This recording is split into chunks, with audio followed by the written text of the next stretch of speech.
I want to go now and listen in to Michigan State Senator Mallory McMorrow. She is speaking about Project 2025.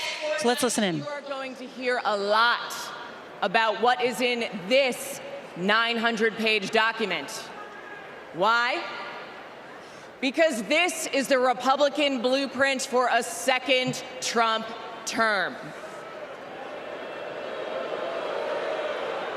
That's right. They went ahead and wrote down all the extreme things that Donald Trump wants to do in the next 4 years. And then they just tweeted it out, putting it out on the internet for everybody to read. So, we read it. And whatever you think it might be, it is so much worse. Tonight, I want to tell you about just one aspect of Project 2025. It's planned to turn Donald Trump into a dictator.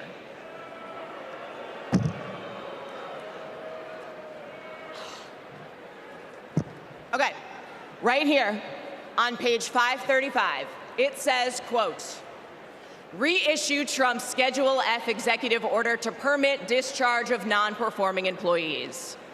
Now that doesn't sound that scary, right? But here's what it actually means in plain English. If Donald Trump gets back into the White House, he's going to fire civil servants like intelligence officers, engineers, and even federal prosecutors if he decides that they don't serve his personal agenda. They're talking about replacing the entire federal government with an army of loyalists who answer only to Donald Trump. I know. All right, then.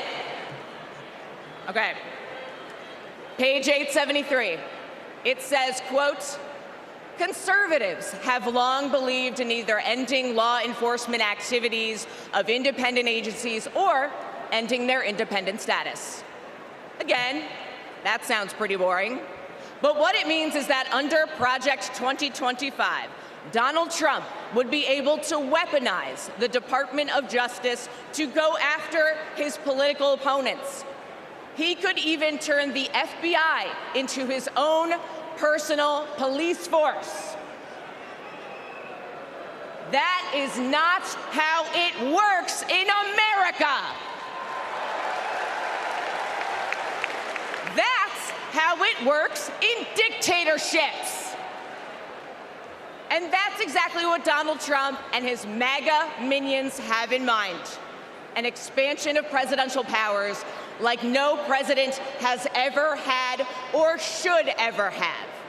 Now, by the way, if you're asking if any of this is even legal, well, remember, thanks to Donald Trump's hand-picked Supreme Court, he's now completely immune from prosecution, even if he breaks the law.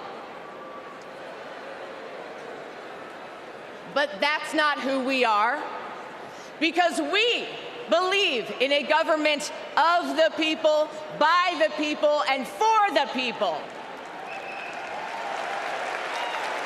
Not the government of Donald Trump, by Donald Trump, and for Donald Trump. We believe in the separation of powers and the rule of law. We believe in a system built up to serve everyone, not breaking a system to serve one petty, selfish man. The truth is, there's only one way to stop him, and to stop Project 2025. How do we do it? We elect Kamala Harris this November.